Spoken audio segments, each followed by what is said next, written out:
J2 gitu tuh. Katanya ke ini dulu.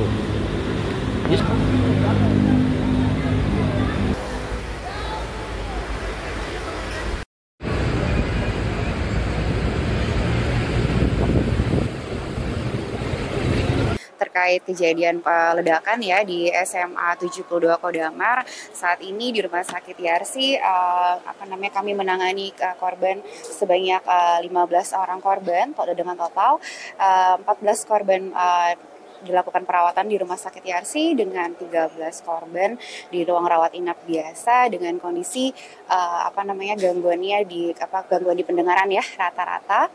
Kemudian satu korban yang cukup memang mengalami gangguan yang cukup berat ya, korban dilakukan luka bakar dan trauma abdomen sehingga korban harus segera dilakukan operasi emergency kemarin ini. Dan satu orang saat ini dirawat jalan ya, korban terakhir. Alhamdulillah kondisi korban saat ini dalam perawatan kami insya Allah dalam kondisi stabil. Rumah Sakit Yarsi membantu untuk korban-korban dengan adanya rawatan dokter spesialis bedah, kemudian dokter THT, dan psikolog klinis kami, psikolog anak kami juga ikut membantu korban-korban terkait kejadian kemarin ini di SMA 72 Kodamar, Jakarta. Demikian. Dok, apakah dari 15 korban itu salah satunya merupakan terduga dari pelaku? Saat ini kami terinfo semuanya adalah korban ya, korban di SMA ya, bukan pelaku ya, seperti itu. Dok, ini artinya dari 15 ini seluruhnya di bawah umur atau ada dewasa yang ke Rumah Sakit Yarsi saat ini siswa SMA ya, seluruhnya siswa. 15 orang itu siswa yang dirawat di Rumah Sakit Yarsi, satu orang pulang. 15 orang itu merupakan korban baru atau ada dari peralihan dari rumah sakit lain? Tidak ada, dari semua adalah korban yang memang datang ke rumah sakit ya, ke Rumah Sakit Yarsi, bukan korban dirujuk gitu ya, tidak. Tadi yang dibilang satu luka bakar ya, itu di bagian tubuh?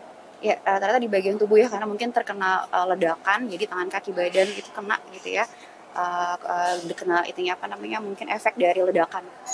Selain tadi 14 orang gangguan pendengaran, selain itu apa lagi mungkin? Rata-rata sih luka ringan aja. Memang sebagian besar karena memang efek dari ledakan itu yang terganggu dari telinga sih. Kita masih observasi untuk kondisi telinganya mereka, keluhannya mereka saat ini kan masih dirawat di Rumah Sakit Yarsi.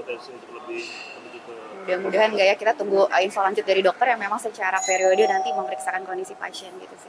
Kira-kira sampai kapan akan dilakukan penanganan dari Yarsi? Kalau untuk korban-korban lihat mungkin kita lihat 3-4 hari ke depan ya, tergantung kondisi pasien balik lagi. Namun kalau untuk satu pasien yang memang dalam kondisi cukup intensif itu yang perlu periodik ya, kita lihat kondisinya karena kan post operasi juga gitu ya, dan luka bakar yang memang perlu penanganan lebih lanjut. Trauma healing untuk luka bakarnya? Ya, trauma gangguan pendengaran itu di trauma healing sih. Untuk luka bakarnya kurang lebih ya, kalau saya terinfo sekitar 20% lah, 20-25% seperti itu. Fokus kepada trauma tumpul sebenarnya, trauma tajam ya, trauma di abdomennya itu memang yang jadi kefokusan. Emergency kemarin. Kalau untuk yang diperbolehkan pulang itu seperti apa kondisinya sih? Ya, kondisi pasien yang diperbolehkan pulang itu adalah kondisi yang sudah stabil ya, gangguan keluhannya berkurang, dan memang dari dokter penanggung jawab kami sudah memang layak pulang, dilihat kondisinya stabil gitu sih kriterianya.